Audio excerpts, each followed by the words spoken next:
A suspect is under arrest in connection with the tragic death of 10-year-old Lily Peters, who disappeared while riding her bike home from her aunt's. And what's truly disturbing is the cops say the suspect accused of strangling Lily is another kid who's just 14 years old. Stephen Fabian with the latest on a case that has shocked the country. April 24th, 2022. It was around 9 p.m. in Chippewa Falls, Wisconsin, when a father picked up his phone with shaking hands and dialed 911. His 10-year-old daughter, Lily Peters, hadn't come home. She was supposed to ride her bike from her aunt's house just 400 meters away. It should have taken her no more than 3 minutes, but hours had passed, and as the clock ticked past midnight, panic turned into terror. By the next morning, police would find Lily's small body hidden in the thick overgrowth of a local park, beaten, strangled, and assaulted. This single discovery broke something inside the small town of Chippewa Falls. Even the most hardened detectives couldn't hold back their emotions. The violence of the attack was shocking, but something about the crime scene felt off. The injuries on Lily's body showed rage and confusion rather than control. The blows were wild, desperate, not the work of a calculating predator. And yet, evidence was scattered everywhere. Fingerprints, fibers, DNA. Whoever did this hadn't tried to hide. To the investigators, it felt like they were looking at two people, one brutal and one careless. But soon, they would learn the truth. The killer was neither a monster hiding in the shadows, nor a grown man from a neighboring town. It was a child, a boy. A boy who would stand among the mourners at Lily's vigil, hugging her parents, smiling, pretending to grieve. But before anyone could begin to process that horror, more battles began, in the courts, in the media, and inside the hearts of Lily's family. While her parents tried to survive the unbearable loss, lawyers debated over the killer's rights. Appeals, hearings, and endless paperwork followed. For Lily's family, time stopped on April 24th, 2022, the day their world ended. She was just 10 years old. Before we continue, if this is your first time here, welcome. We'd love to know where you're watching from. Feel free to share in the comments. And to our amazing community, especially those of you who return week after week to seek justice and raise awareness, you are the reason this channel exists. Every share, every comment, every like is a voice for the voiceless. From the bottom of my heart, thank you. If you believe these stories deserve to be told, don't forget to subscribe and turn on notifications, because every case we cover is a chance to remember, to reflect, and to honor lives gone too soon. Lily Peters was born on November 4th, 2011, in Chippewa Falls, a quiet town in Wisconsin. Her parents divorced when she was still little, and Lily lived mostly with her father. But her mother stayed close, visiting often, taking part in her life every chance she could. Everyone who knew Lily described her as bright, cheerful, and full of energy. She loved riding her purple bike, playing outside, and exploring with her friends. She wasn't afraid of getting muddy or climbing too high. Her town was small, safe, and friendly, the kind of place where parents still trusted the streets and neighbors waved as you passed. So sometimes her dad let her ride around by herself, especially when she went to see her aunt, who lived just a few houses away. That Sunday afternoon, Lily asked if she could visit her aunt again. Her dad said yes. She left the house around 3 p.m., pedaling away on her bike, smiling, carefree, just another spring day. But when the sun began to set, something felt wrong. Lily hadn't come home. Her father called his sister, hoping Lily was still there, but her aunt told him Lily had already left, over an hour ago. That's when panic hit. He began calling everyone he could think of. Lily's friends, their parents, the neighbors. No one had seen her. Soon, family members joined in, spreading out across the neighborhood with flashlights, calling her name into the growing darkness. They searched the sidewalks, the alleys, the empty yards. Every corner of the small town echoed with the same desperate sound. Lily. As the night deepened and fear took over, her father made the hardest decision of his life. At 9 p.m. he called the police. Officers responded quickly, and soon the search became massive. Police cars circled the area. Volunteers poured out of their homes with flashlights and jackets, determined to help. Lily's father begged them to issue an Amber Alert, the emergency message used when a child is believed to be in danger. But the police refused. They said Lily's disappearance didn't meet the criteria. They needed proof she had been taken. The father tried to argue, his voice breaking, but rules were rules. The search went on without the alert. That night, the town didn't sleep.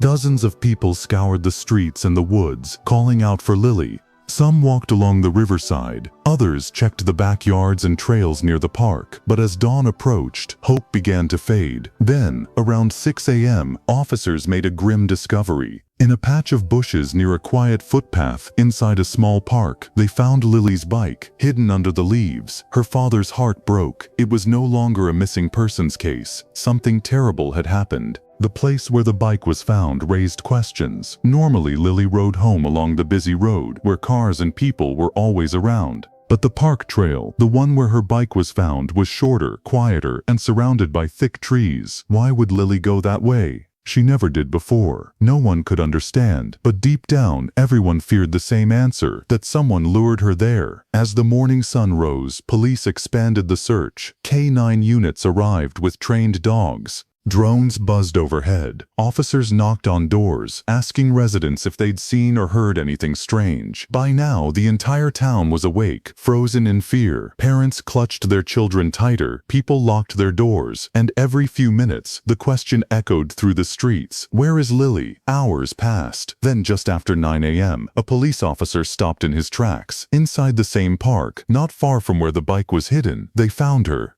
Lily's small body lay deep in the undergrowth, covered with branches and leaves, as if someone had tried to hide her. Even in daylight, she was hard to see. When the officers saw her, they knew this wasn't an accident. This was murder. Veteran detectives who had seen the worst kinds of crime stood in silence. Some cried, others clenched their fists. The little town of Chippewa Falls would never be the same again. Police quickly sealed off the area. Forensic teams began working the scene, collecting every piece of evidence they could. The FBI joined the case. The goal was clear: find whoever did this, and fast. Officers went door to door again, interviewing anyone who might have seen Lily that day. Parents were warned to keep their children close. Schools were put under strict supervision. Messages went out across town: no child should walk alone. The news spread faster than anyone could have imagined. Within hours, everyone in Chippewa Falls knew that a little girl had been brutally murdered in their own backyard. People were terrified, angry, heartbroken. The thought that some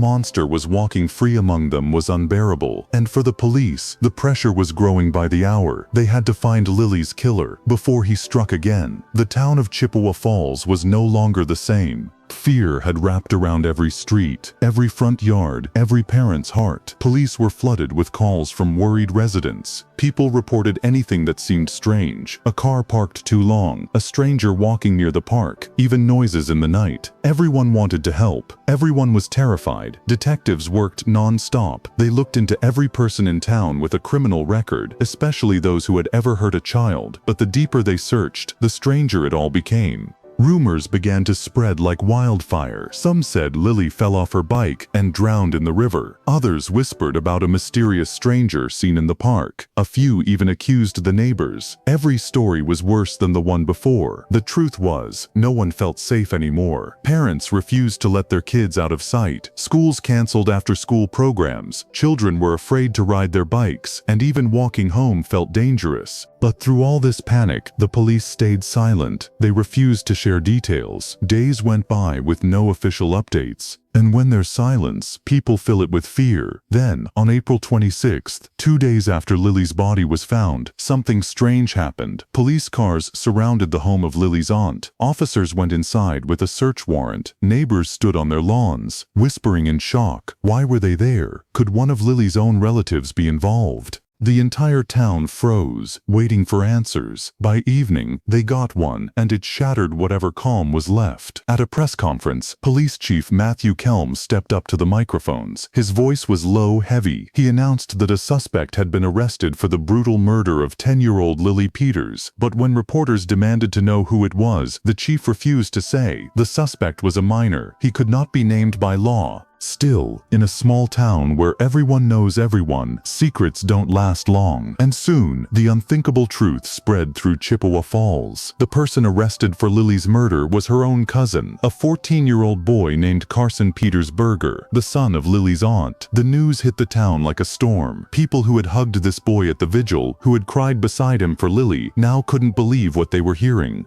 But as police revealed how they found him, the horror only deepened. The trail that led detectives to Carson began with a single anonymous tip posted online. Someone on Reddit had written that they saw a girl on a bike matching Lily's description the night she went missing. She wasn't alone. A boy slightly older was walking beside her. When the murder was announced, the writer immediately suspected that the boy might be involved, and another user forwarded the post to police. Then came a second tip, this one from inside the family. Carson's grandmother called investigators and told them something deeply disturbing. Her grandson had confessed. He told his younger sister with a chilling smile that he was the one who killed Lily. That was all the police needed. They rushed to the aunt's house and brought Carson in for questioning. At first, the boy was quiet, emotionless, but then without much pressure, he confessed to everything. And what he said left even the most experienced detectives sick to their stomachs. That evening, Carson told Lily they should take a walk to the park. He said he wanted to show her something about plants and trees, something science-related. Lily trusted him. He was family. They rode their bikes down the familiar road and turned onto the park path, the one that curved through the thick trees, away from houses and people.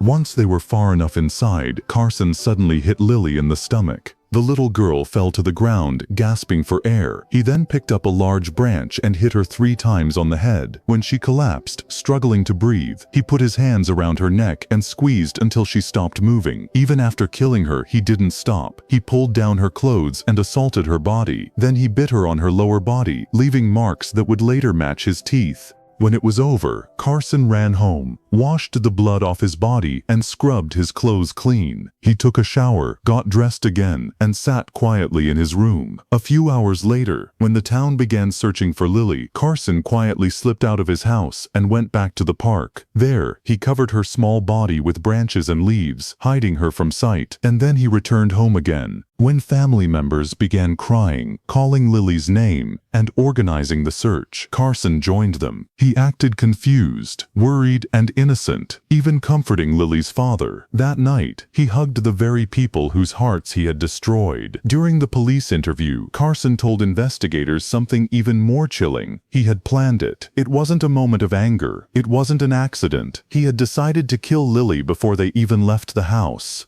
Detectives listened in silence. Everything he said matched the evidence perfectly, details only the killer could have known. He described the same wounds, the same location, the same bite mark that the forensic team had just discovered. Later, DNA tests confirmed it. The biological evidence found on Lily's body belonged to Carson. There was no doubt left. This 14-year-old boy had murdered and violated his own cousin. The district attorney wasted no time. Carson Peters Berger was charged with intentional homicide. Because of the cruelty of the crime, prosecutors made a rare decision. He would be tried as an adult. They argued that the attack had been planned, deliberate, and unimaginably cruel. Lily had been small, defenseless, and trusting. No one in that courtroom disagreed. At his first hearing, Carson stood before the judge, wearing a loose gray sweatshirt and staring at the floor. His bail was set at $1 million, money his family could never pay. He would stay behind bars until his trial. In the days that followed, reporters from across the country flooded Chippewa Falls. The murder of Lily Peters and the shocking identity of her killer became national news. Some people in town begged others not to judge the family. Others couldn't believe what they were hearing, that the boy they'd known for years could do something so monstrous. Carson's grandmother tried everything to save him from being tried as an adult.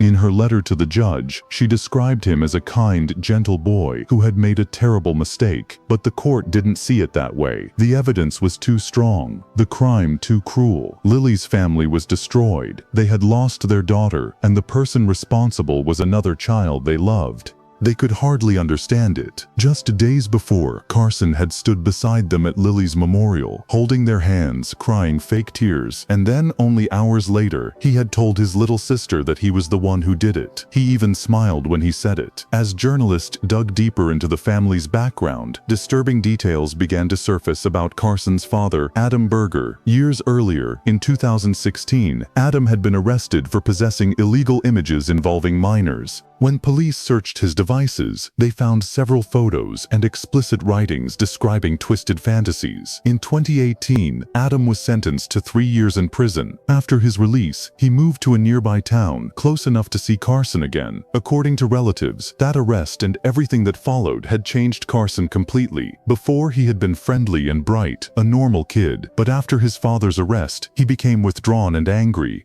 He avoided people, kept to himself, and often lashed out in frustration. He especially resented his mother. He blamed her for what had happened to his dad. Family members said he would sometimes shout at her, accusing her of ruining everything. Little by little, his behavior grew darker. He spent more time online, more time alone. No one realized what was happening inside him, the darkness building, the hatred growing, until it was too late. Lily's death had exposed something far worse than anyone could imagine. Not just the horror of one night, but the failure to see the signs that led to it. A family torn apart, a community left in pieces, and a question that would haunt everyone who knew them. How could a child do something like this? While Adam was behind bars, he tried everything he could to stay close to his son. He wanted permission to meet Carson without the mother's supervision, but the court refused. Carson's mother was completely against it. This rejection filled Carson with even more anger toward her. In his young mind, she was the reason his father was gone, the reason his family had been torn apart. But Adam didn't give up. From prison, he began writing to his son almost every day through electronic messages. And when Carson stayed with his grandmother, she would let him speak with his father for hours on the phone. She later said those calls were the only times she saw Carson truly happy. His voice would lighten, his laughter would come back. For a little while he sounded like the boy he used to be, before everything fell apart. But life with his mother was far from peaceful. Reporters later discovered that Carson's mother had her own troubles with the law. She'd been charged before for possessing illegal substances, and even for attacking a former partner. After her divorce from Adam, she moved in with a man named John Repetto, someone who also had a criminal record, this time for fraud. And when people looked at John's social media, it was like staring into a dark world. His posts were full of disturbing things, quotes that praised serial killers, memes that mocked children, even threats about hurting people. It was hard to imagine how someone like that could be helping raise a child who was already broken inside. Together, Carson's mother and stepfather created an environment filled with chaos, anger, and darkness. For a boy who desperately needed healing, it was the worst place to grow up. Then came a strange twist in the case, something nobody saw coming. Months after Carson's arrest, while the lawyers were preparing for trial, a video suddenly appeared on YouTube. It claimed to show leaked police evidence, recordings, official documents, even footage from the crime scene. Carson's defense lawyer immediately complained. He said these materials were confidential and that whoever leaked them had committed a serious crime. The video gained almost 1 million views in just days. What shocked everyone was that even Carson's own lawyer admitted that he himself didn't have access to some of the documents shown in that video. It made no sense. Who had shared them? If real, the leak could have affected the entire trial. Some charges could even be dropped because of it. The judge ordered a full investigation, but when they finally traced the video, the truth turned out to be far less dramatic. It wasn't a real leak at all, just an amateur true crime video, edited together from public news clips and articles. Nothing secret, nothing confidential. The complaint was withdrawn, but the damage was done. People began whispering, was this just a tactic by the defense to delay the case, or to confuse the process?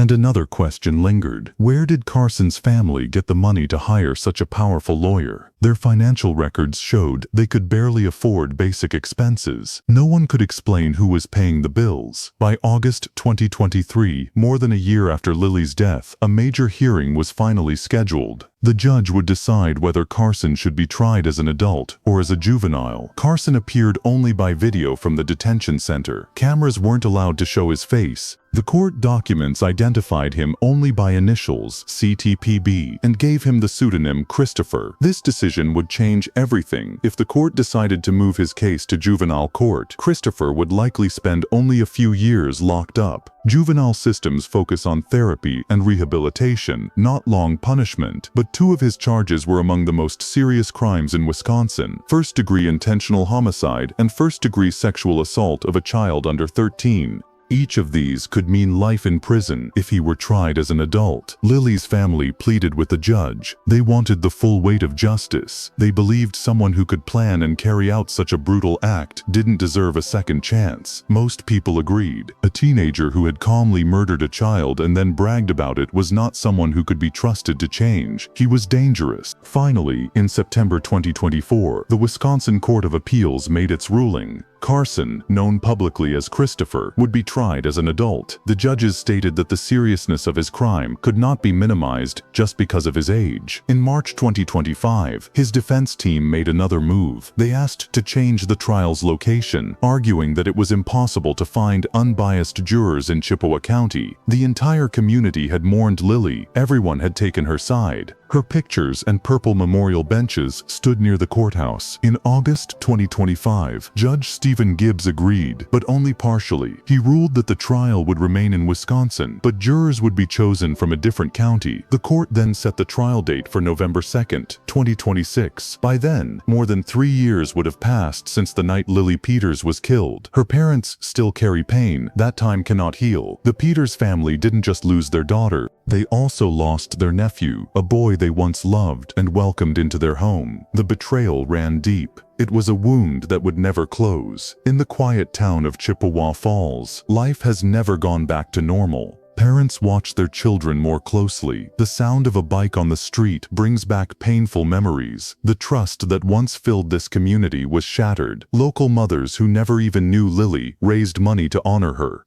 They placed purple benches, her favorite color, in the places she loved most. Outside her church, near the ice cream shop, and by her gymnastics studio. Each one carries her name. Each one reminds people of the innocent little girl who never made it home that night. In November 2026, the court will finally deliver its verdict. But for Lily Peters, time stopped long ago. On April 24th, 2022, she was only 10 years old. She loved her bike, her friends, her small town. She had dreams to grow up, to graduate, to live a full life. Instead, her story ended in the woods, just minutes away from home. Lily Peters will always be remembered, not only as a victim, but as a reminder of how fragile childhood can be, and how even the people we trust most can hide unimaginable darkness. Rest in peace, sweet Lily. You deserve the world.